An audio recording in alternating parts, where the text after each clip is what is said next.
केंद्रीय रक्षा और पर्यटन राज्य मंत्री अजय भट्ट ने कहा कि देश का विपक्ष बहुत ही नादान है। पाकिस्तान की भाषा और विपक्ष की भाषा एक ही है। सर्जिकल स्ट्राइक और एयर स्ट्राइक के वक्त विपक्ष ने जो भाषा बोली वह पाकिस्तान जैसी थी। केंद्रीय रक्षा और पर्यटन राज्य मंत्री अजय भट्ट मंगलवार को जबलपुर के सिविल लाइन स्थित वेटरनरी कॉलेज के ग्राउंड में एनसीसी कैडेट्स के कार्यक्रम शामिल होने और आयुध निर्माणी फैक्ट्रियों का दौरा करने पहुंचे थे। दोनों जगह कार्यक्रमों के बाद मीडिया से अनौपचारिक चर्चा में भट्ट ने अग्निवीर पर उठे सवाल के जवाब में कहा कि इस देश में विपक्ष बहुत ही नादान है। उन्होंने कहा, कश्मीर में धारा 370 हटाने के वक्त विपक्ष ने कहा था कि वहां पर खून की नदियां बहेंगी, लेकिन आज वहां विकास की नदियां बह रही है।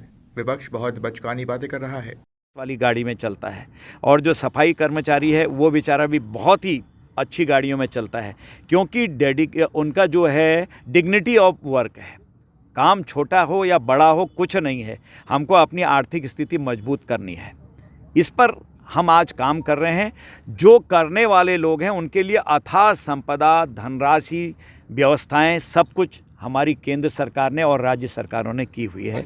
और सर पहले सवाल ज़रूर उठे थे, लेकिन हाल ही में जिस प्रकार के परिणाम सामने आए, जितने उम्मीदवारी भी सामने आई है, आप क्या कहेंगे? पॉलिटिकल बातें हैं। देश में जो विपक्ष है बहुत नादान है और हमेशा आप देखिए सर्जिकल स्ट्राइक हुआ तब पाकिस्तान की भाषा और विपक्ष की भाषा एक थी। एयर स्ट्राइक हुआ वही भाषा थी।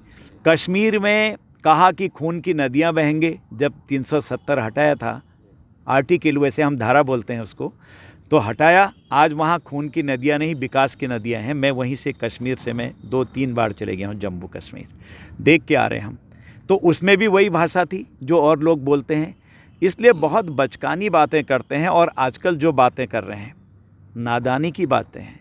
अटल बिहारी वाजपेयी जी ने 71 के वार में कहा, प्रधानमंत्री जी आगे बढ़ो, पक्ष और विपक्ष तब होंगे जब देश बचेगा। कुछ दिन चुनाव के दिनों में होंगे, हम एक दूसरे के ऊपर मर्यादित भाषा में बातें कर लेंगे।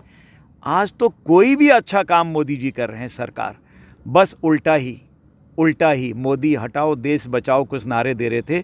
ये नहीं बोल पा रहे हैं कि मोदी हटाओ मेरे लड़के को लाओ, मोदी हटाओ मेरी लड़की को लाओ, मोदी हटाओ मेरे भतीजे मेरे भांजों को, मेरे रिश्तेदारों को लाओ। ये नहीं कह पा रहे हैं। लेकिन आज सीमाएं हमारी चाक चौबंद हैं।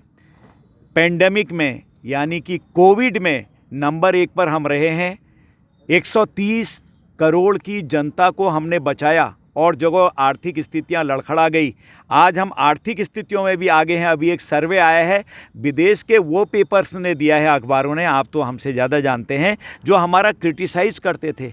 अड़ोसी पड़ोसी देशों को देखो, दुनिया के देशों को देखो, राष्ट्रपतियों को प्रधान लगे आपको, लेकिन फिर भी क्या गुंजाइश है, या फिर जिस प्रकार से हम अभी प्राइवेट रूप से आगे बढ़ रहे हैं उस पर ही फोकस रहेगा? नहीं, जो हमारे हर क्षेत्र में हम लोगों ने एमएसएमई को लेकर, और अपने आपको पता ही है हर जगह पर हम लोगों को रोज़गार देने की व्यवस्था, आपका मतलब रोज़गार से ही है, सिम बताओ, तो रोज़गार देने के लिए आप रोज़गार क्यों लेते हैं दूसरी जगह? रोज़गार देने वाला बढ़ो ना। कितनी सारी योजनाएं हैं। मैं तो कहूँगा सरकारें इसमें, जो राज्य सरकारें हैं, खूब काम कर रही है। यहाँ के मुख्यमंत्री जी तो सब जानते हैं, उन्होंने एक से एक योजनाएं चलाई हैं। मामा जी करके भी संभवतः उनको बोला जाता है। तो इस तरह की योजनाएं उन्होंने चलाई हैं। तो केंद्र सरकार ने तो इतनी योजनाएं बनाई हैं, एक के बाद एक, और राज्य सरकारों ने अलग बनाई है, जो हमारी राज्य सरकारें फॉलो भी कर रहे हैं। किस तरह से हम बेरोज़गारों को रोज़गार दें और रोज़गार एक आदमी ना पाए, वो खुद रोज़गार देने वाला बने, इसके लिए भी हमने आर्थिक संसाधनों की व्यवस्था की है। इसलिए अगर डॉक्टर्स की ज़रूरत राज्य में 2000 है, आज अगर 2000 पूर्ति कर देंगे तो फिर डॉक्टर्स की ज़रूरत नहीं होगी। इसलिए किस तरह से हम उनका उपयोग कर सकते हैं, वो कोई क्लिनिक खोलेगा, उसको हम क्या संसाधन देंगे। कोई एक्सरे एक्सपर्ट है तो वो अपना वहाँ पर प्लांट लगाएगा। कई किस्म के आज नई टेक्नोलॉजी आ गई है, नैनो टेक्नोलॉजी तक हम चले गए हैं, उससे भी नीचे चले गए हैं, तो उनके प्लांट लगेंगे कई जगहों पर। तो इस तरह से सबको हिम्मत करके आगे आना होगा और कई लोग रोज़गार पा रहे हैं। आज मैं आपको बताता हूँ, कोरोना ने एक अवसर भी दिया है। कई लोगों ने जो दिल्ली में या अन्य जगहों पर बिस्किट बेकरी के मैकेनिक थे, उन्होंने दूर दराज अपने घरों में जाके 50-60 लोगों को रोज़गार दिया है।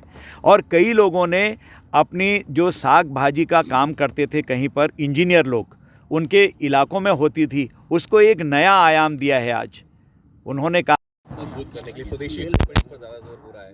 आपने जवाब भी राज्यसभा में हाल ही में दिया है सर, क्या वो आंकड़ा कहता है? देखिए, पहले से किसी का ध्यान क्यों नहीं गया इसमें? आज हम बहुत बड़ी शक्ति बन गए होते। आज जब से माननीय प्रधानमंत्री जी ने भारत में प्रधानमंत्री की कुर्सी संभाली, दायित्व संभाला, तब से लगातार हम आगे बढ़ रहे हैं। और हर आदमी, कोई भी व्यक्ति हो, चाहे आर्मी में हो या पैरामिलिट्री फोर्सेज हो, आईएएस हो, आईपीएस हो, एडवोकेट हो, जजेज हो, आज उसको आभास है कि अपने देश की बनाई हुई चीज़ें क्या होती हैं। हमने आज अपने जितने भी एमएसएमई हैं उनको भी सहायता करी है और कहा है ये भी बनाएंगे। हमारी जो डीपीएसयूज़ हैं वो बना रही हैं। अगर क्वालिटी हमारे प्राइवेट कंपनी की ठीक है तो हम उनसे लेंगे। अपने उद्योगों को भी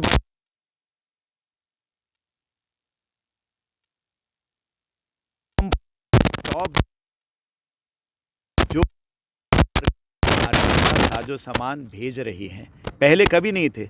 ये सिपरी की इंटरनेशनल जो संस्था है उसकी सर्वे के आधार पर हुआ है और हम दुनिया के 3 देशों में शामिल है जो अपना बजट रक्षा पर सबसे ज़्यादा खर्च करते हैं। हम भारत, ये सब जब से मोदी जी आए हैं तब से कायाकल्प हो गया है। इसलिए इंडिजिनस की आपने बात कही है कि हम भारत में निर्मित चीज़ों को यहाँ पर बना रहे हैं। और यह जान के आपको खुशी होगी कि लगातार आज हम अपने यहाँ निर्मित चीज़ों को ही आगे बढ़ा ही नहीं रहे हैं, बल्कि